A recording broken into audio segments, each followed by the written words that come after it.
Racist cop confronts. Black woman FBI chief 5 minutes later. He's shocked when his career ends. They say a single moment can alter the trajectory of your entire life. And for one small-town police officer named Jack Halley, that moment struck like thunder on an otherwise ordinary afternoon. It began with a routine traffic stop, the kind you'd see every day on the streets of New Haven. Only this time, the driver was no ordinary citizen. She was the newly appointed chief of the FBI's Violent Crimes Division, an unflinching black woman by the name of Special Agent Cassandra Rhodes. What followed would unravel secrets, ignite deep-seated prejudices, and, in the span of 5 harrowing minutes, end one man's career forever. Jack Halley woke up that morning with a dull ache in his right shoulder. His coffee was burnt, the TV remote wouldn't work, and he'd accidentally left his police cruiser lights on all night, draining the battery. It felt like the entire day was conspiring to be a bad one. He shrugged it off and muttered to himself that once he got out on patrol, everything would settle into a steady, predictable routine. After all, he liked routine. It kept his mind quiet and his prejudices unchallenged. New Haven was an interesting town, a patchwork of suburban houses, old brick buildings near downtown, and a rising wave of tech startups spinning off from research at Yale University. Jack grew up here, or at least in the outskirts of the city, in a neighborhood that prided itself on tradition and loyalty. Ever since he was a boy, he admired the uniform, the sense of power that came with it. But something twisted grew alongside that admiration, a lurking prejudice passed down through subtle dinner-table conversations, local rumors, and misguided beliefs. He'd never seen himself as a racist. He merely told people he was protecting the peace. Yet, more often than not, his definition of peace was painfully narrow. That morning, he finally got his cruiser started with a jump from a fellow officer. He left the station, turned onto Chapel Street, and pulled into his usual route. The morning was bright, the sky a flawless, endless blue. He noted the homeless man on the corner, the young mother crossing the road. He scanned for any suspicious activity, though in truth he often had a preconceived notion of who or what looked suspicious. 40 minutes later, a sleek black SUV caught his eye. It wasn't speeding, nor did it seem to violate any major traffic rules. But something about it made him suspicious it was out of place on this mostly modest street. He ran the plate, federal tags. That should have signaled him to stand down. Instead, curiosity or something darker fueled him to flip on his siren. The SUV pulled over without hesitation. Jack stepped out, every muscle tense. He could see a single figure through the driver's side window, a well-dressed black woman. Already a low boil of resentment seethed in him. She was too calm, too collected, and the car was too expensive for a street like this, at least according to Jack. He approached, tapping the side of the tinted window. She rolled it down. "License and registration," he barked, not bothering to be polite. The woman in the driver's seat handed over some documents. "You'll find everything is in order, officer," she said evenly. She had a voice like carved marble, solid, exact, with an edge of authority that made Jack bristle. He looked at the license. Cassandra Rhodes, age 42, from Washington, D.C. There was a federal identification card clipped to it, bold letters spelling out FBI. Not just an agent, an FBI chief. Jack's face twitched. He'd only ever had one run-in with an FBI agent in his entire career, and that was a fleeting introduction during a local kidnapping case. "Why the tinted windows?" he demanded, ignoring her ID. She arched an eyebrow. "Federal vehicles often come equipped with tinted windows for security reasons. May I ask what the problem is, officer?" Jack was fishing for something, anything, and he sensed he might come up empty. That thought made him angrier. He leaned in, crossing personal boundaries. "You got any contraband in here?" "You have no cause to suspect that," Cassandra said coolly. "If you run the plates, you'll see this is an official vehicle." But he had run the plates. This woman wasn't lying. She was exactly who she claimed to be. Still, Jack wasn't used to backing off so easily. Something in him prickled at her confidence, at the way she didn't scramble or apologize or try to please him like others might. He felt challenged in a way that made his prejudice roar to life. "We'll see about that," he snapped, stepping back to his cruiser. Little did he realize, in the next few minutes, the entire trajectory of his career and life would collide with unstoppable force against the authority of the Federal Bureau of Investigation. Inside her SUV, Cassandra Rhodes took a steadying breath. She'd dealt with local law enforcement many times in her career. Sometimes they were cooperative allies. Other times, certain officers harbored mistrust or resentment toward any federal agency. But rarely did she encounter an officer so brazenly dismissive of her credentials right off the bat. Her phone buzzed. She glanced at the screen. An agent from her office at the J. Edgar Hoover Building in Washington, D.C., needed her to confirm details about a pending investigation into a string of interstate bank robberies. She typed a quick text, held up momentarily. "Will respond soon." She'd seen enough to know this officer was trouble, but she had no intention of letting him derail her day or overstep the boundaries of his authority.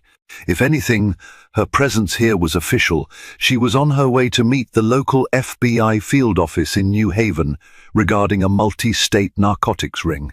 Time was of the essence. Meanwhile, Jack was back in his cruiser, cursing under his breath. He radioed in, checking the plates again, demanding details from dispatch. He pulled up her record, Cassandra Ebony Rhodes, with clearance levels that outstripped anything Jack could fathom. She had been a key figure in the Violent Crimes Division for over a decade, known for her hard stance on organized crime, and recently promoted to chief within a specialized FBI task force. The radio crackled, "No further action needed. That SUV is FBI property. Return documentation and let her proceed." But Jack's pride was inflamed. He couldn't let it go. He marched back to the SUV, face twisted in a scowl, determined to exert whatever petty authority he believed he had. Cassandra watched him through the side mirror. She'd known men like him before, officers who let their positions inflate their sense of self-importance. She read the tension in his shoulders, saw the anger in his posture. He was ready to escalate. She wondered if she should defuse or let him sabotage himself. Yet she had no desire for an altercation. Her day was already packed. "Step out of the vehicle," Jack demanded, reaching the window. It wasn't a request. She narrowed her eyes. "On what grounds?" "Suspicion of, tinted windows violation," he managed. Cassandra sighed. In Connecticut, certain tints were permissible.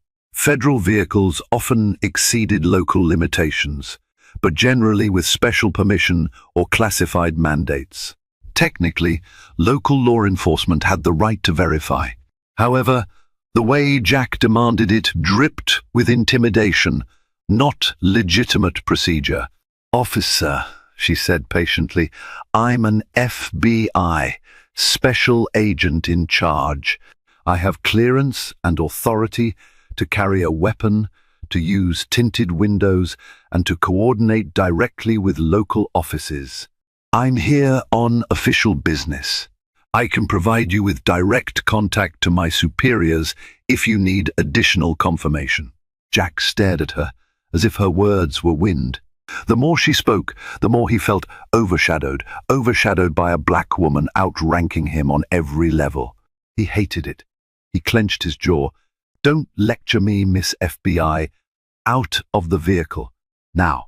Her phone buzzed again. She glanced at it, then back at Jack. This was quickly devolving.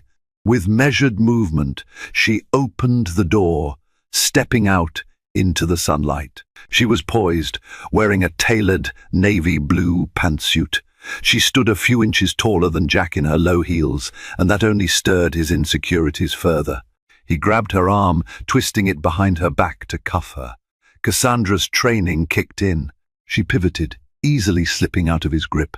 She didn't strike him, she simply disentangled herself to avoid being restrained. She'd done this sequence 1,000 times in the FBI training facility at Quantico. Jack reeled back, stunned that she'd moved faster than him. His face turned red. "Resisting arrest," he thundered. She raised her hands slowly, palms out, to show she was unarmed and not a threat. "I'm not resisting. I'm making it clear you have no grounds to cuff me. We can resolve this if you remain calm." His breath came in ragged gasps. For a second, it looked like he might draw his weapon, an action that would carry grave consequences. She kept her hands raised, eyes level with his. Tension crackled in the air.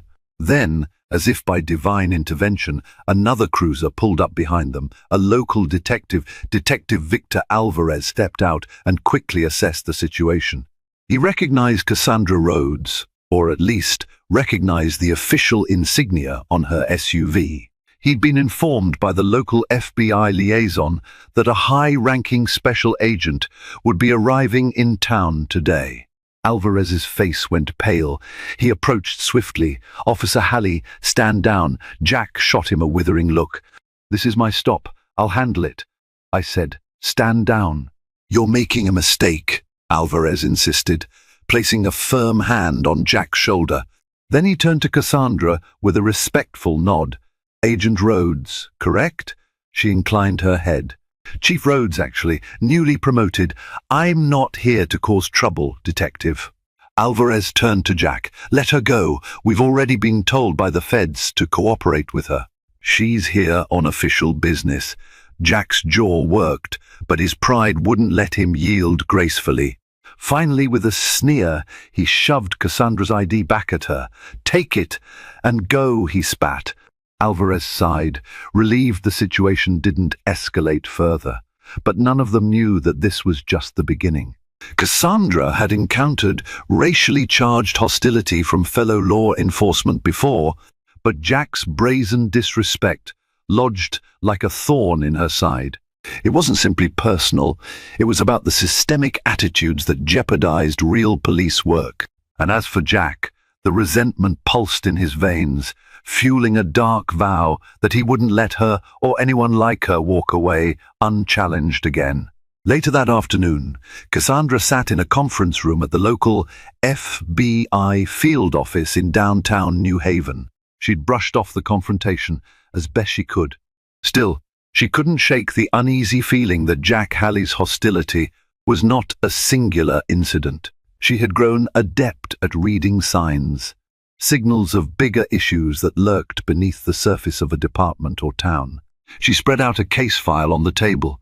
Multiple color-coded charts mapped out connections between street-level dealers and a significant narcotics supplier believed to be operating on the Connecticut shoreline. The local FBI agent, James Martinez, and Detective Alvarez flanked her, discussing how best to coordinate with the local police. They were planning a series of raids in conjunction with the DEA, an operation that had been months in the making. Alvarez ran a hand through his short-cropped hair, looking anxious. "I just hope we can rely on full cooperation from certain members of our department," he said, not naming Jack directly, but the implication was clear. Cassandra tapped a pen against the table. "Is Halley going to be a problem?" Alvarez hesitated. "He's set in his ways, has a reputation for being aggressive in certain neighborhoods, but I don't want to cast the entire department in a bad light. Many of us are fully on board with the federal cooperation." Agent Martinez nodded in agreement. "I've worked with him briefly. He's not well liked by many, but he's been in the force for nearly 2 decades, which gives him some internal sway. His father was once a lieutenant. That might complicate our joint operations." Cassandra pursed her lips. She'd seen what happened when officers with questionable motives were left unchecked. It wasn't just a local problem, it undermined trust across the board, making collaborative law enforcement infinitely harder. She decided to keep an eye on Jack Haley. They delved deeper into the specifics of the narcotics case, times, locations, known accomplices, and rumored hideouts. Each detail was crucial. Cassandra's phone vibrated again, an update from Washington about an ongoing investigation into corrupt border officials in Texas. As she scanned the message, the pieces of a bigger puzzle clicked in her mind. Systemic corruption existed everywhere, from the local precinct to the nation's borders, and it took strong leadership to dismantle it. She was determined to stand firm. Jack sat behind his desk at the local police station, radiating animosity. A half-eaten sandwich lay forgotten next to him. His mind replayed the scene from earlier that day, Cassandra's calm demeanor, the way she slipped from his grip, Alvarez stepping in. It burned him up inside. A part of him wanted to believe he was just doing his job. But deep down, if he were honest, he'd know the truth, her mere presence, her authority. Her confidence, especially as a black woman, triggered an ugly resentment he could barely acknowledge. He was used to being the one in control during a traffic stop, used to people fearing him or at least treating him with subservience. Cassandra Rhodes didn't fear him at all, and that chipped away at everything he thought he knew about power. He fiddled with a ballpoint pen, noticing how it squeaked under pressure. Across from him, a fellow officer, Dave Carlson, glanced up. Carlson was a younger recruit, fresh out of the academy, who had yet to adopt Jack's cynical worldview. He asked casually, "Heard you had a run-in with the feds today. Everything okay?" Jack glared. "Feds think they own the place. I was making a routine stop." She resisted. She pulled rank. Carlson shuffled uncomfortably. "I heard she's actually an FBI chief. From D.C. She's heading some big operation." Jack slammed his pen down. "Big operation? She just likes to flash her badge." Federal power trip. The tension in Jack's voice stifled any further curiosity Carlson might have had. He cleared his throat and returned to his paperwork. Jack stared at his reflection in the dark screen of his idle computer. He remembered stories his father had told him, tales of a changing America, a place where old guard mentalities were being questioned. His father had always grumbled that outsiders were messing with how things used to be. Jack absorbed it all without question, weaving a private narrative that he was under siege, that the world was shifting in ways that marginalized him somehow. He felt the phone vibrating in his pocket. Pulling it out, he recognized the caller, Lieutenant Mary Hightower, a superior who rarely reached out directly. He hesitated but answered. "Haley," he said. "Officer Haley, I heard there was an incident with a federal agent earlier. Care to explain?" He winced. "Just a routine stop, Lieutenant. I suspected illegal tinted windows. She got lippy. That's all." Hightower's voice was measured. "I have a report here from Detective Alvarez. He claims you tried to cuff the FBI chief without probable cause. Is that accurate?" He felt the walls closing in. She resisted. "That's all there is to it." A pause. Then Hightower said, "I'm advising you to tread carefully. We've been instructed to fully cooperate with the FBI. We can't afford complaints of misconduct. Do I make myself clear?" Jack ground his teeth. "Understood." He hung up, feeling cornered. He wasn't used to this level of oversight, and he hated it. He hated the idea of Cassandra Rhodes even more. In his mind, she was the symbol of everything that threatened his sense of order, her rank, her competence, her confidence, and her race. 2 days later, the Joint Task Force launched its first series of coordinated raids on suspected narcotic stash houses around New Haven's industrial district. Cassandra oversaw the operation from a mobile command center, while local detectives, D agents and FBI field agents executed the mission. It was tense, methodical, and time-sensitive. Jack found himself assigned to perimeter duty, a detail that rankled him. Usually he was on the front lines. But with the feds in charge, he was relegated to controlling traffic and blocking off side streets. He stewed in his cruiser, listening to the chatter over the radio. Team Alpha, door breached, suspects detained. Team Bravo, area secure, negative on contraband. Team Charlie, we have a runner request backup. Every successful step they took, every efficient command from Cassandra's voice over the radio felt like a personal affront to him. It culminated when he overheard Alvarez praising her direct leadership, outstanding coordination. Chief Rhodes couldn't have gone smoother. Jack scowled, frustration knotting in his chest. Then a sudden dispatch call came through. A smaller operation across town discovered a suspected hideout for one of the ring's main distributors. Additional support was needed. Jack jumped at the chance. He sped down the side streets, sirens wailing, ignoring the direct order to remain on perimeter duty. By the time he arrived, local police had already entered the building. Shots had been fired, but no fatalities reported so far.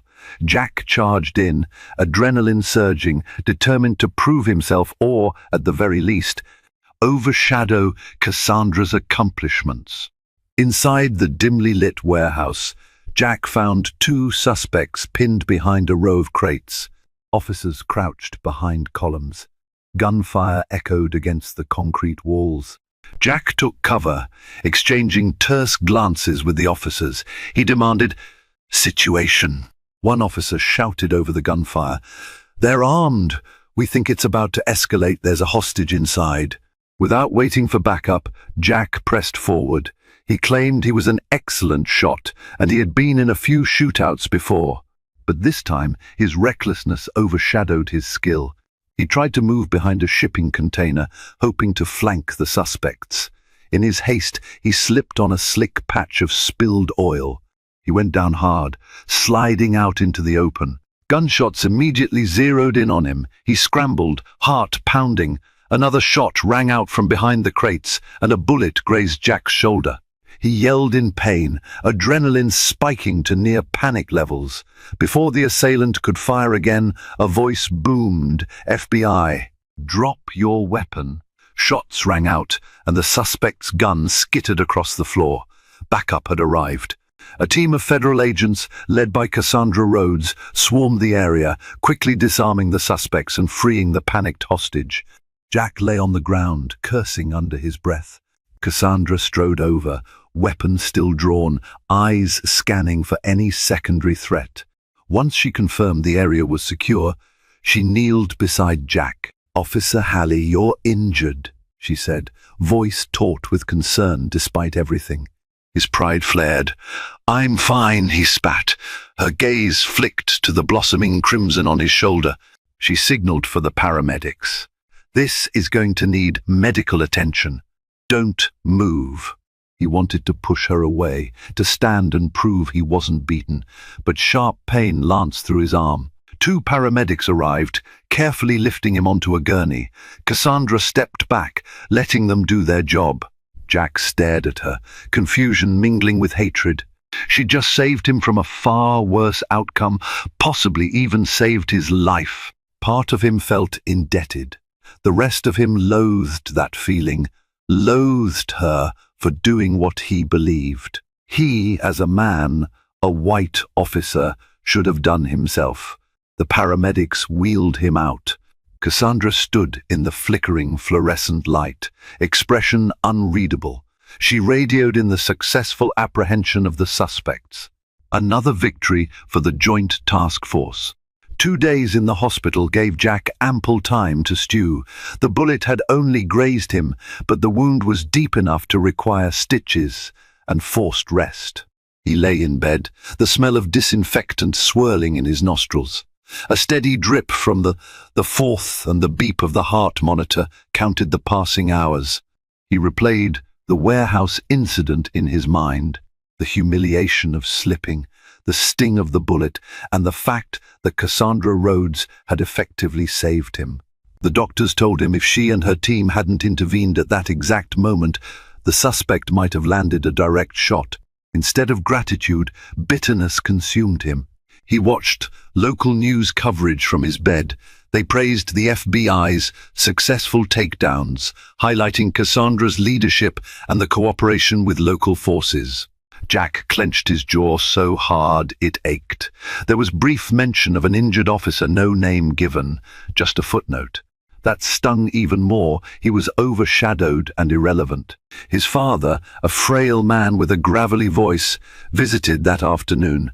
They had a muted conversation about the good old days, about how policing had changed. His father's eyes lit up with anger at the mention of the FBI. He even said, "They overstep, should let local cops do their jobs." Jack nodded in agreement, but deep down, he knew the feds had done his job better than he did. A nurse came in to check his vitals. She was a warm woman in her 50s, kindly eyes behind reading glasses. She offered a gentle smile. "Your chart says you'll be released tomorrow. That's good news, officer," he grunted, not bothering to be polite. The nurse adjusted the fourth. "You're lucky it wasn't worse, you know," she said softly. "Someone must have been looking out for you," Jack glared. He didn't want to hear it. He especially didn't want to give Cassandra Rhodes any credit for saving his hide. He wondered how he'd face the precinct after this, how he'd handle all the sideways glances and the knowledge that his personal vendetta had nearly gotten him killed. Already, rumors were spreading that he'd violated direct orders to remain on the perimeter. The final after-action reports weren't written yet, but he knew he could be reprimanded. He felt cornered, his pride battered. In that emotional whirlwind, a dangerous resolve hardened. He decided that he needed to push back against Cassandra Rhodes, to find some way to prove she wasn't as perfect or as justified as everyone believed. If it cost him everything, so be it. At least he'd keep his sense of self-worth, twisted as it was. Cassandra had barely returned to her office in D.C. when she received the call from a colleague at the Department of Justice. Rumors were swirling that an anonymous tip had been filed, accusing her of overstepping her authority and engaging in racial discrimination against a local officer. Cassandra nearly laughed at the irony, but it wasn't funny. Anonymous tips could trigger an internal affairs review, which could hamper her ability to continue her critical investigations. She suspected Jack Halley was behind it, or someone close to him. The accusations sounded preposterous, claiming that she targeted him during the raid, putting him in harm's way, and that she had verbally harassed him, among other falsehoods. Cassandra's record was spotless, but in the world of bureaucracy, a single complaint was enough to slow things down and generate a cloud of suspicion. Her boss, Deputy Director Marshall Gaines, called her into his office. He was a tall man in his 60s, with a stern yet fatherly demeanor. "Cassandra, I hate to drop this on you, but an IA investigation might be opened. The complaint has some very serious charges." Cassandra sucked in a breath. "I have body cam footage, eyewitness testimonies, and the official after-action report that all confirm I never targeted or harassed that officer. In fact, we saved his life." Gaines nodded. "I believe you, but you know how these processes work. We'll have to comply with the review. In the meantime, I want you to continue your responsibilities as normal. Don't let this derail your operations." Cassandra thanked him and left, frustration simmering in her gut. She felt a personal sting. This was an underhanded move from an officer too blind to see he was the one in the wrong. But more than that, she worried about the overshadowing effect on her cases. The narcotics ring was far from dismantled, and her resources might be diverted to defend against these allegations instead of pursuing criminals. On her way out, she ran into an old friend, Special Agent Rebecca Tran, who had heard about the complaint. She laid a reassuring hand on Cassandra's shoulder. "Don't sweat it. The truth will come out. Just be prepared to show every scrap of evidence in your favor." Cassandra managed a small smile. "I will. I just wish I didn't have to deal with this petty nonsense when we have bigger battles to fight." Inside, she knew that the real danger was the seeds of mistrust these allegations might plant. And ironically, that was exactly the intention behind them, to sow doubt about her integrity and hamper her momentum. What she didn't expect was how swiftly justice would turn the tables on Jack Haley himself. Released from the hospital, Jack returned to duty with a heavily bandaged shoulder and a chip on the other one. He spent his days prowling the station halls, quietly stoking rumors. He whispered about how the FBI was meddling, about how Cassandra Rhodes had her own agenda. He planted seeds of distrust among some of the more impressionable officers. Carlson, the young officer, grew uneasy around him. Alvarez, who suspected Jack might be behind the anonymous complaint, kept a close eye. Meanwhile, Cassandra's team was meticulous in gathering evidence to refute the baseless claims. They compiled footage from the warehouse operation, statements from paramedics, from Detective Alvarez, from fellow FBI agents. The narrative was crystal clear. Cassandra exercised restraint and professionalism. Jack was the one who disobeyed orders. As the complaint began to unravel, Jack's hostility escalated. He started digging into Cassandra's background, trying to find any skeleton in her closet. He even reached out to questionable contacts, hoping someone had dirt on her. To his dismay, she was clean. But in the process, Jack kicked over a stone that hid his own secrets. He had a checkered internal file, complaints of excessive force in predominantly black neighborhoods, a few subtle warnings from superiors, a short suspension that had been quietly overturned due to lack of conclusive evidence. Most telling of all was a suppressed investigation into possible tampering with evidence, something that had been swept under the rug by friends in the department back when Jack's father was still a lieutenant. A local journalist, Ebony Mathis, caught wind of the fiasco surrounding Jack's confrontation with Cassandra. She began doing what journalists do best, asking questions. She filed FOIA requests, interviewed community members, and compared notes with local attorneys who specialized in civil rights cases. Slowly, a pattern emerged. Jack Haley's name turned up in multiple complaints, many of them from people of color, alleging abuse of power and racially charged harassment. At first, Ebony couldn't get any of the alleged victims to go on record, but after the story of the FBI confrontation circulated, the tide began to turn. People were more willing to speak, seeing that perhaps finally accountability might be possible. Ebony compiled their testimonies, transcripts, and police reports. It was damning evidence that might topple the shield protecting Jack Haley for years. By the time the Internal Affairs Review cleared Cassandra Rhodes of the false complaint, a different storm was already brewing, one that would rock the New Haven Police Department to its core. It began innocently enough. Ebony Mathis, a local investigative journalist for the New Haven Register, had caught wind of Jack Haley's confrontation with the FBI chief. At first, she intended to do a simple piece on the tension between local law enforcement and federal agents. But as she dug deeper, she realized she'd stumbled onto a far more explosive story. Ebony started making phone calls, interviewing community members and former officers who hinted that Jack Haley had a long history of dubious behavior.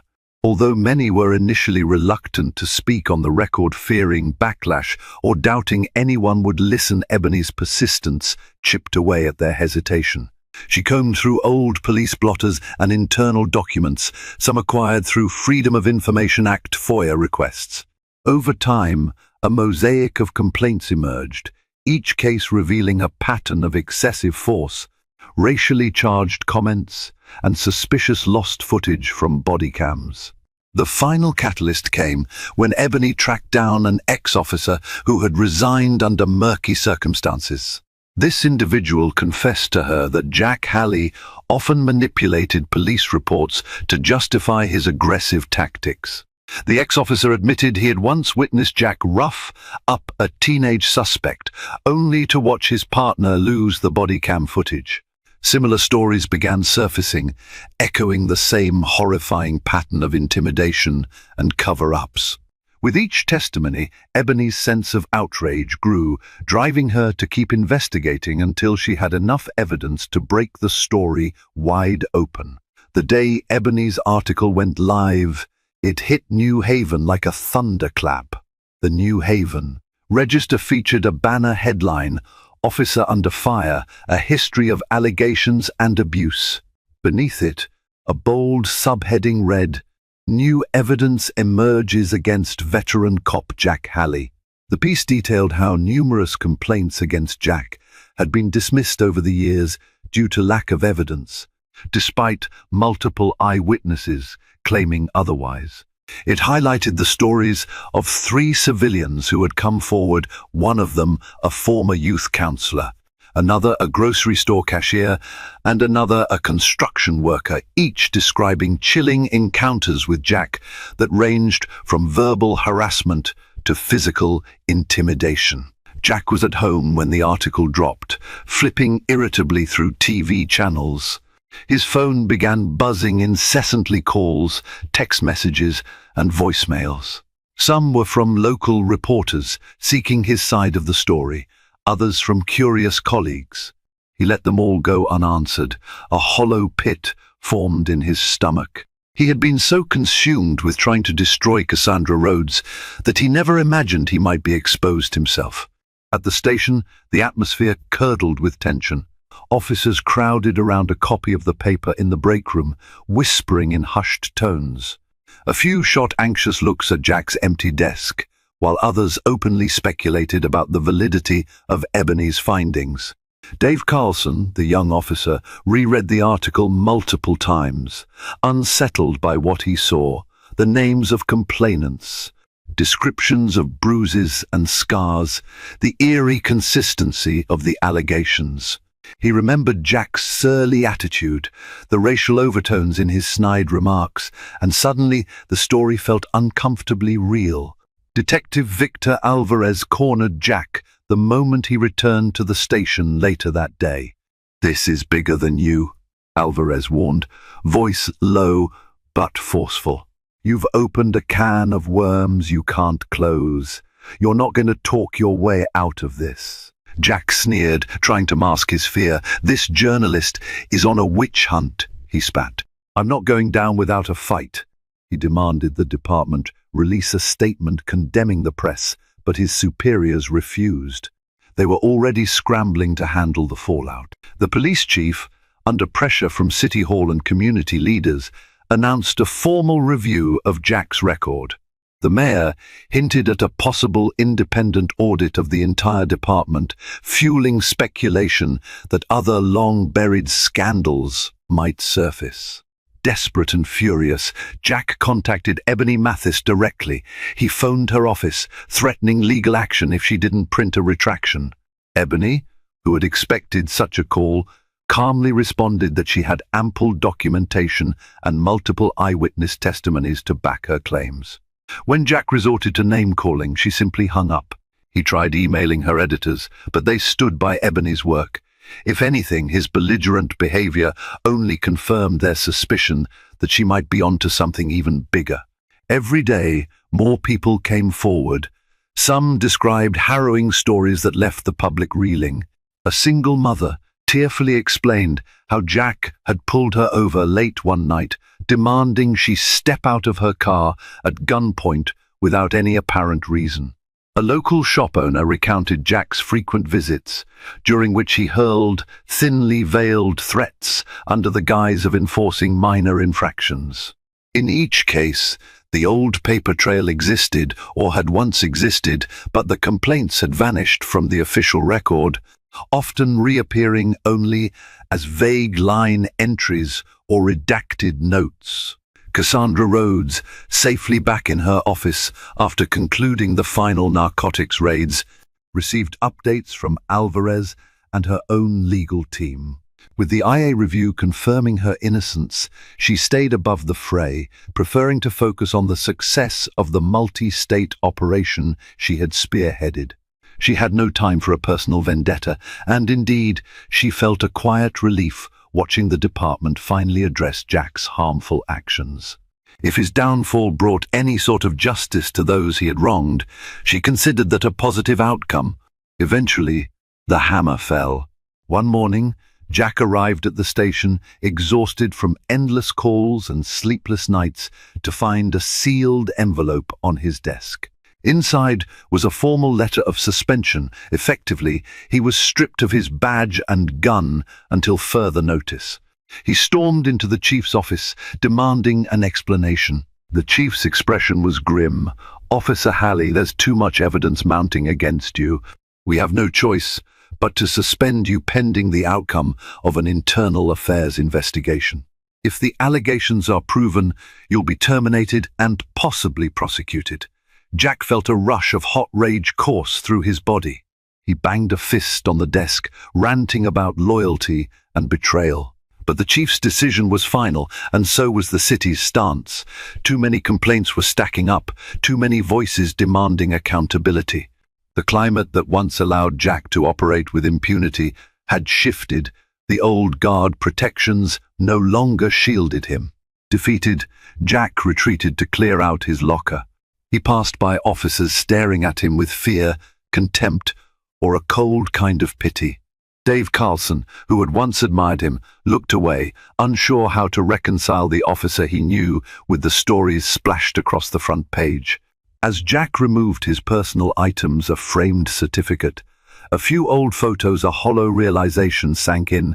He was no longer a cop, no longer shielded by the blue wall of silence. Even the union seemed hesitant to defend him, wary of public outrage. That afternoon, as he sat in his car in the station parking lot, a single thought consumed him. How had everything unraveled so fast? In a matter of days, the FBI complaint he had filed against Cassandra was proven false, and the resulting scrutiny had turned back on him tenfold. Outside, dark clouds loomed over the horizon, fitting the foreboding mood. Jack wiped sweat from his brow, rummaging through his glove compartment in a futile search for anything that could save him. But no piece of paper or hidden record could erase the truth. The people he had victimized were finally being heard. The system was demanding answers, and Jack Halley's long reign of unchecked authority had come crashing to an end. And in that fleeting moment, as thunder rumbled in the distance, he wondered if he was truly prepared to face the reckoning that lay ahead. Furious and desperate, Jack decided to confront Cassandra directly. He had nothing left to lose. He found out she was set to make one last trip to the New Haven field office before heading back to DC. He drove there in his personal car, ignoring the stares from staff who recognized him as the disgraced officer. He caught up with her in the parking garage, where she was loading a thick case file box into the trunk of her SUV. She turned to see him approach. "Officer Halley," she greeted, her voice even. "I was told you were suspended." He advanced on her with a wild look in his eyes. "This is all your fault," he hissed.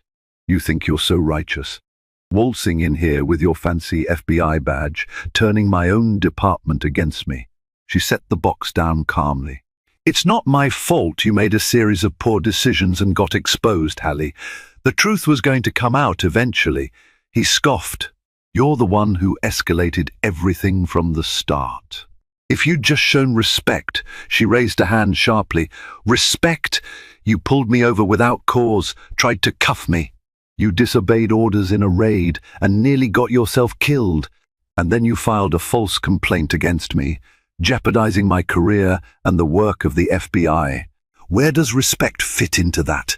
Jack clenched his fists, mind swirling with denial and anger. He struggled for words, every justification sounding hollow. She took a step forward, her gaze firm but not unkind. "Halley, I don't know your life story, but I know fear and hate when I see it. You thought you could bully me. that you'd never have to answer for your actions.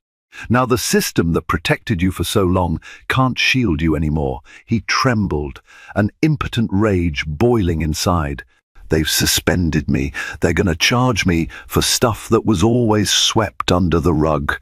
My career is done. Cassandra didn't flinch. So was mine if your lie had stuck. But the difference is, I don't build my career by stepping on others or abusing power. You did. He breathed raggedly, tears threatening to blur his vision. He was a man confronted with the consequences of decades of unchecked behavior. Part of him wanted to lash out physically, but he knew that would seal his fate in handcuffs. Another part of him felt an odd relief that the facade was over, that the illusions he clung to were collapsing. "You cost me everything," he repeated, but there was less conviction behind the words. She shook her head softly. "Your choices cost you everything. I just refuse to be another of your victims." He turned away, fists still clenched, unable to face her. His entire world had crumbled because of a single traffic stop that revealed the festering rot in his life. Cassandra calmly placed the case file in her trunk, closed it, and looked at him one last time. Without another word, she got in the driver's seat and drove off, leaving him standing there, a broken man in a lonely garage. Within days of Cassandra Rhodes driving off and leaving Jack Haley in that lonely parking garage, the fallout began. The New Haven Police Department, eager to protect its standing in the community and mitigate any legal liability, took swift action. Official charges were filed against Jack for multiple counts of misconduct, falsifying reports, and excessive use of force. He was stripped of his rank, placed on administrative leave, and soon faced the very real prospect of being prosecuted for civil rights violations. Local media outlets pounced on the story. The New Haven Register, the city's oldest daily newspaper, ran a front-page expose, "Officer Under Fire, Jack Haley's History of Allegations and Abuse." Journalists dug into the internal files that had been quietly gathering dust for years.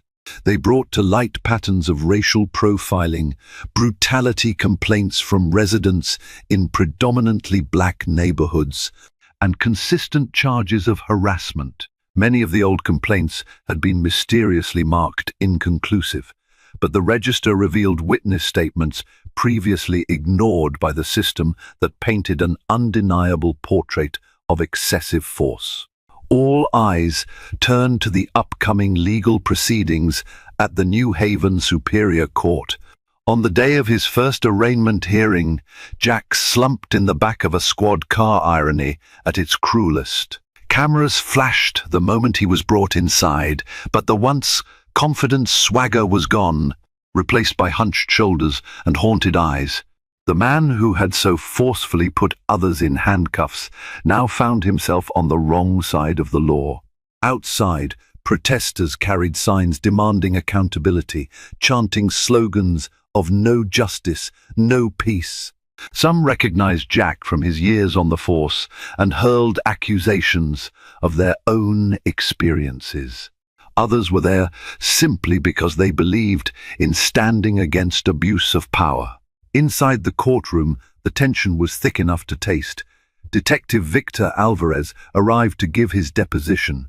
He testified calmly but decisively about Jack's notorious reputation within the department, how multiple officers had witnessed his aggressive behavior, how official warnings were downplayed by those in power who seemed more interested in preserving the department's image than in justice. Alvarez recounted the incident in which Jack tried to cuff Cassandra Rhodes without cause, offering an unvarnished account of the blatant racism that had reared its head that day. Following Alvarez's testimony, 3 citizens took the stand. Individuals Ebony Mathis, the Register journalist, had interviewed for her scathing article. Each one described harrowing encounters with Jack Haley. A small business owner recounted how Jack had routinely harassed him, citing imagined code violations to intimidate and extort compliance. A young mother tearfully testified about the night Jack pulled her over, berating her and threatening to remove her child from the car for no apparent reason. Most damning was the testimony of a young black teenager, now older and more confident than when the incident had occurred. Years ago, Jack had used a baton on him for suspected shoplifting, an accusation later proven false. Body cam footage, conveniently lost after the incident, was finally produced by an internal affairs officer who insisted it had been mislabeled in departmental archives. The footage left the courtroom in stunned silence.